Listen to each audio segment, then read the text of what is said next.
inconcevable qu'on pense à aller partout dans l'univers, puis qu'on a des gens dans certains pays qui ont même pas accès à l'eau courante, qui ont même pas accès à l'électricité en général.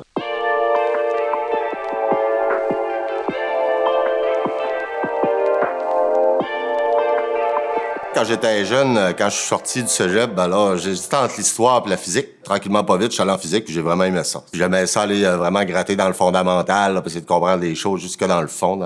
C'est un petit peu ça là, qui a créé ma passion, là, je vous dirais, pour la physique. Je suis devenu enseignant en 97, j'ai commencé à enseigner. Au bout de 10 ans d'enseignement, ben là, j'avais déjà 3 cours que j'avais montés au complet. C'est là que l'opportunité là, de travailler dans les énergies renouvelables est arrivée. Le Centre Terre, c'est Centre des technologies des énergies renouvelables et du rendement énergétique. En fait, ces centres-là ont un objectif, c'est d'aider les entreprises, aider les organisations sans but lucratif, aider les gens à développer des nouveaux produits, à développer des nouvelles solutions innovantes. Nos projets sont les problèmes des partenaires avec qui on travaille. Je vais donner un exemple, on travaille beaucoup avec l'approvisionnement des sites isolés des grands réseaux. Ils sont pognés avec des génératrices diesel qui émettent beaucoup de gaz à effet de serre. Puis ces génératrices-là aussi coûtent extrêmement cher à opérer. On fait des visites sur le terrain, on design des solutions optimales au niveau de l'énergie solaire, toutes sortes d'énergies renouvelables qu'on va mixer avec les génératrices pour réduire les quantités de carburant là, qui sont consommées, en fait. On aide aussi des manufacturiers de produits, donc des gens qui veulent développer des nouveaux produits. On travaille d'ailleurs un exemple avec l'entreprise Usine Giant, ici à Montréal, qui on développe avec eux un chauffe-eau solaire. En fait, un chauffe-eau où ce qu'on est capable d'utiliser l'énergie solaire en combinaison avec l'hydroélectricité pour réduire, dans le fond, les coûts de l'eau chaude. L'intérêt de ce projet-là, c'est qu'on produit l'énergie solaire pour surchauffer l'eau du réservoir d'eau chaude.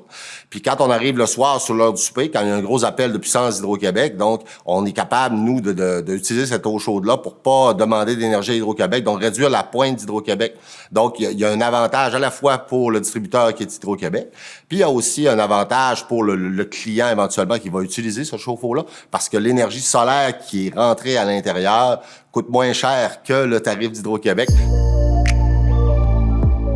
On a eu récemment un financement du gouvernement provincial puis de d'autres partenaires pour développer un nouveau laboratoire. Donc ça, c'est vraiment, je vous dirais, pour les prochaines années, c'est le gros défi qu'on a. Ça va être un laboratoire qui est unique au Canada. Donc c'est un laboratoire là, qui va avoir toutes les sources d'énergie renouvelable à l'intérieur du laboratoire.